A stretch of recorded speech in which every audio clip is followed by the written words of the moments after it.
साथियों, DK classes DK sir physics में आपका स्वागत है।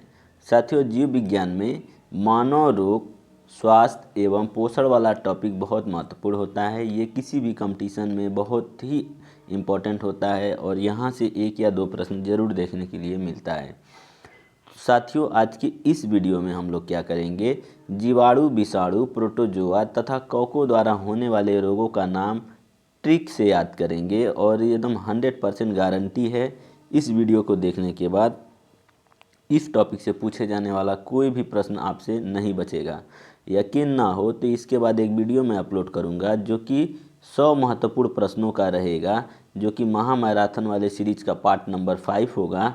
तो आप लोग उस पार्ट नंबर 5 में एक बार टेस्ट लगा के ज़रूर देखिएगा। ओके दोस्तों, तो चलिए स्टार्ट करते हैं। तो साथियों, स्टार्ट करते हैं आज का महत्वपूर्ण वीडियो।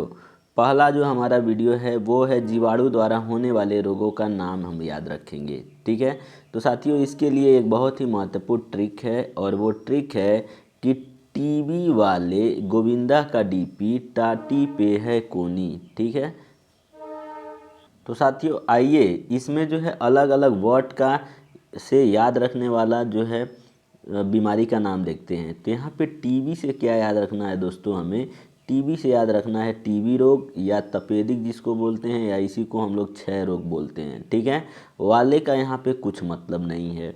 नाम है गोविंदा।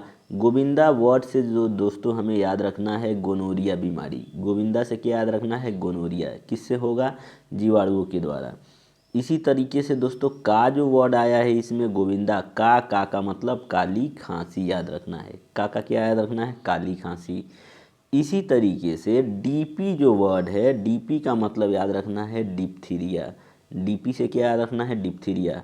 तो देखिए दोस्तों बहुत इजीली ये जो है याद भी हो जाएगा। उसके बाद आया है टा टी। टा टी में 2 वर्ड है, एक है टा, दूसरा है टी। तो एक का टा का याद रख लेंगे टाइफाइड और दूसरा जो टी वर्ड है इससे याद रख लेंगे टिटनेस। ठीक है, तो ये हमें देखिए बहुत ही आसानी से याद हो जा रहा है। इसी तरीके से साथियों जो पे वर्ड दिया हुआ है यहाँ पे, तो पे का मतलब हो जाएगा हमारा प्लेग। क्या हो जाएगा, प्लेग। और है का मतलब हो जाएगा हैजा।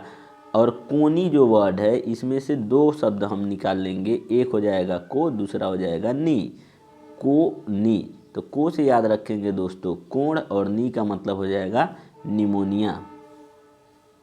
तो आप यहाँ वाले में देखिए साथियों पूरा का पूरा एक एक वर्ड आपको मिल जाएगा। ठीक है, टा टी, टा का मतलब टाइफाइड, टी का मतलब टिटनेस, पे का मतलब प्लेग है का मतलब हैजा है और नी का मतलब निमोनिया है। ठीक है, तो साथियों कौन सा अंग प्रभावित होता है आप लोग उसको एक बार जल्दी से देख लीजिएगा। ठीक है, जैसे टीबी से प्रभावित अंग की बात करें तो जो हमारा फेफड़ा होता है वो टीबी से प्रभावित होता है। इसी तरह से गोनोरिया की बात करें तो जो मूत्र मार्ग होता है गोनोरिया उसको प्रभावित करता है। काली खांसी श्वसन तंत्र को प्रभावित करता है। डिप्थीरिया जो है श्वास नली को प्रभावित करती है। और टाइफाइड जो है हमारे आंतों को प्रभावित करती है। इसी तरह से बात करें अगर हम टिटनेस की, ठीक है, तो टिटनेस जो होता है तंत्रिका तंत्र को प्रभावित करने का काम करता है। और प्लेग है जो दोस्तों फेफड़ा को प्रभावित करने का काम करता है। हैजा जो है क्या करता है, ये भी आंत को प्रभावित करता है।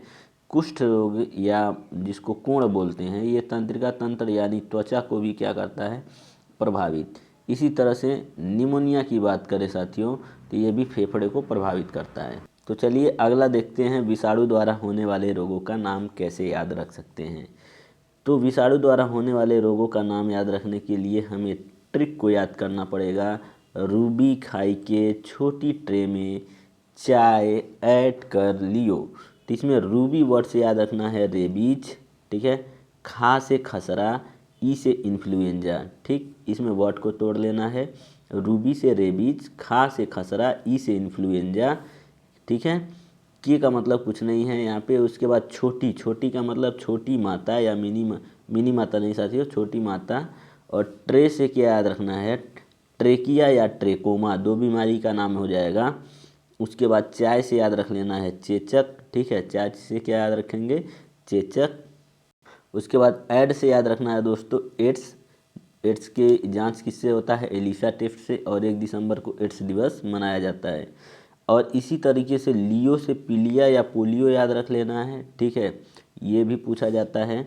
इसके अलावा दोस्तों पित्त ज्वर, हर्पीज, गलसुआ और मेनिंजाइटिस, ये सभी बीमारी भी क्या है, विषाणु द्वारा होता है। तो साथियों, विषाणुओं द्वारा होने वाले रोगों का नाम, ट्रिक याद रख लेना है, रूबी खाई के छोटी ट्रे में चाय ऐड कर लियो। एक बार आप इसे ढंग से पढ़ लें, यहाँ से देख लें, और उसके बाद दोस्तों एक बार कॉपी में जैसे ही नोट कर लेंगे तो 100% गारंटी है ये सब याद हो जाएगा। तो साथियों, लुसेंट के बुक में जाकर के आप एक काम और कर लीजिएगा कि कौन सा अंग प्रभावित होता है और कौन से इसके लक्षण दिखते हैं, उसको आपको खुद से पढ़ना है। अगला है दोस्तों हमारा प्रोटोजोआ द्वारा होने वाले रोगों का नाम बताना है, ठीक है। तो इसका बहुत ही मस्त ट्रिक है साथियों कि काम पे सोने नहीं देता पिया, ठीक है।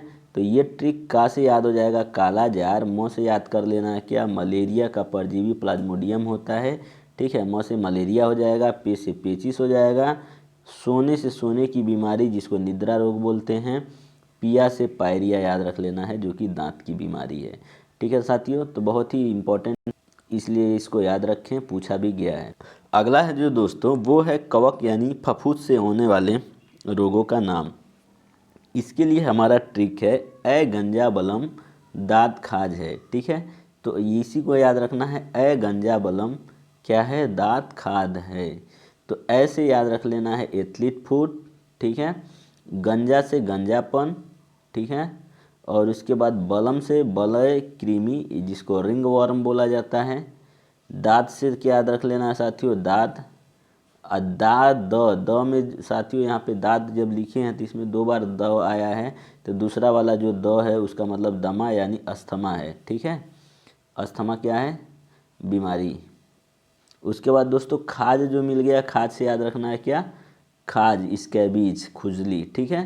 तो ए गंजा बलम दाँत खाज है, ठीक। तो आपको जो है कवक यानी फफूंद से होने वाले बीमारी का नाम याद हो जाएगा। अगला जो हमारा ट्रिक है साथियों, आनुवांशिक बीमारियों के नाम याद रखना है। एक छोटा सा वर्ड है कॉफीलिया सिंड्रोम से, यही हमारा ट्रिक है, कॉफीलिया सिंड्रोम से। तो का मतलब हो जाएगा कलर ब्लाइंडनेस, यानी जिसको हम लोग वर्णांधता बोलते हैं। फिलिया से याद रखना है हीमोफिलिया, और सिंड्रोम से साथियों जिसके भी नाम के पीछे में सिंड्रोम लग जाए, जैसे Turner syndrome, Klinefelter syndrome, Down syndrome, Patau syndrome, तो साथियों ये क्या हो जाएगा, सभी आनुवांशिक रोग हो जाएंगे। तो साथियों उम्मीद करते हैं ये वीडियो पसंद आया होगा। तो साथियों ये छोटा सा वीडियो था जो कि अभी कंप्लीट हुआ। तो अगर ये वीडियो पसंद आए तो लाइक कमेंट शेयर ज़रूर करें। इस वीडियो में सिर्फ हम नाम बताने की प्रयास किए हैं, वो भी ट्रिक के माध्यम से। विस्तार से जानना है दोस्तों तो इसको या तो लुसेंट के बुक से पढ़ लें, नहीं तो एक वीडियो और बनाएंगे। Okay, thank you for watching this video.